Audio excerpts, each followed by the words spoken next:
शायद ये किसी काम में आ सकता है। अभी वो सभी इस बारे में बात कर ही रहे थे कि उन्हें सूरज की आवाज आई। उसकी आवाज सुनकर फैज और मनदीप उसके पास गए और पूछा, क्या हुआ सूरज, खाने के लिए क्या कुछ मिला? तो सूरज एक पैकेट उठाकर बोला, ये देखो, यहाँ पर दालें और सोयाबीन रखी है और भी काफी सारा सामान रहा है, जैसे तेल, नमकीन, बिस्कुट, चाय पत्ती, चीनी, मसाले और मशरूम भी रखे हैं। इतना सारा सामान देखकर फैज बोला, इतना सारा सामान, इससे हम 4-5 दिन तक तो गुजारा कर ही सकते हैं। चलो बाकी सबको बताते हैं। अभी वो लोग बाकी सभी को बुलाने के लिए आवाज देने ही वाले थे कि उन्हें अंजलि की आवाज सुनाई दी। उसकी आवाज सुनकर माही और खुशी उसके पास आए और पूछा, क्या हुआ, कुछ मिला? तो अंजलि ने बताया, ये देखो, यहाँ पर हमने जो पिछले साल मिट्टी के बर्तन बनाए थे वो रखे हैं, शायद ये किसी काम आ जाए। उसकी बात सुनकर माही बोली, अरे ये बर्तन बहुत छोटे हैं, इसमें तो एक आदमी का खाना भी नहीं बनेगा। हाँ, मगर यहाँ कुछ चीजें हैं जो हमारे काम आ सकती हैं। अभी वो सभी बर्तन देख ही रहे थे कि उन्हें आकाश की आवाज आती है। फिर सभी लोग आकाश के पास जाने लगते हैं। जब सभी लोग आकाश के पास आ गए तो आकाश ने बताया, देखो, स्टोर रूम काफी बड़ा था और हम सभी को कुछ न कुछ काम का जरूर मिला होगा। पहले हम बताते हैं, फिर बाकी सभी बताना कि उन्हें क्या मिला है। जैसे कि मुझे रेहान और इरफान को चावल की बोरियां मिली हैं। उनकी बात सुनकर रूही बोली, मुझे आयत और सना को कुछ गैस सिलेंडर मिले हैं।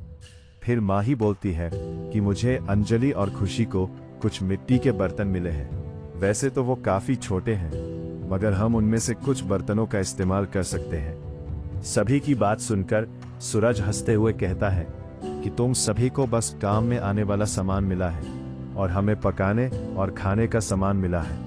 फिर वो एक एक करके उन्हें स्टोर रूम में मिले सामान की लिस्ट दिखाता है। इतने सारे सामान के बारे में सुनकर सभी लोग काफी खुश होते हैं और सोचते हैं कि अब तो हम सभी यहाँ काफी दिन तक जिंदा रह सकते हैं। अब हमारे पास खाने के लिए काफी सामान है। अभी सब लोग ये सारी बातें सोचकर खुश हो ही रहे थे कि आकाश जय की तरफ देखकर उससे पूछता है, जय और गौरव, तुम दोनों क्या मिला? आकाश की बात सुनकर सभी का ध्यान जय और गौरव की तरफ चलता जाता है। सभी का ध्यान अपनी तरफ होता देख जय बोला, जब मैं स्टोर रूम में कुछ खाने के लिए ढूंढ रहा था तो मुझे खाने का तो कोई सामान नहीं मिला, लेकिन स्पोर्ट डे का सामान जरूर मिला, जैसे भाला, चक्री, गेंद, बैट, वॉलीबॉल और स्टंप भी रखे थे। इसके अलावा वहां और कोई सामान नहीं था, बस वहां कई डिब्बे भी रखे थे। उसकी बात सुनकर सभी ने हाँ में अपना सिर हिलाया और फिर सभी गौरव की तरफ देखने लगे।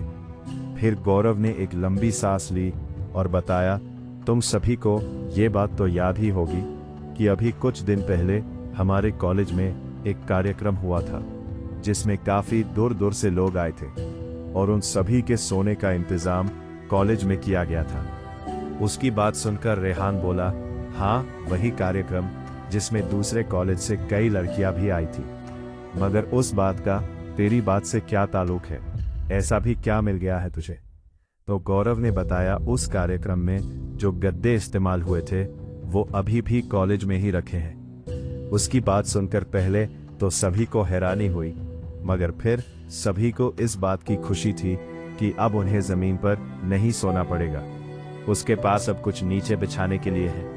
अब जब तक कोई मदद नहीं आती, हम सभी यहाँ आराम से रह सकते हैं। ये सारी बातें करने के बाद अब सवाल आया कि खाना कैसे पकाया जाए और कौन बनाएगा खाना।